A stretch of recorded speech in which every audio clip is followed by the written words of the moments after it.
บอกกล่าวว่าองค์พระเป็นเจ้าผู้ทรงเฝ้าถึงสวรรค์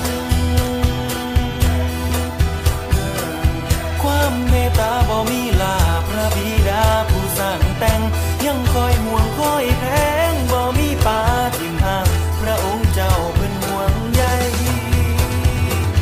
ทรงวางแผนการไว้แผนการไทยนิรันดรยังห่วงหาอาวรย้อนหักเขาบ่มีสิ้นเพิ่นหักแพงเลี้ยงดูทรงบุตราเยซู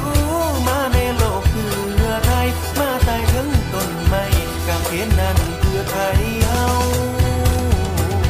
แบกเอาความบาปนั้นความทุกข์ที่เฮามี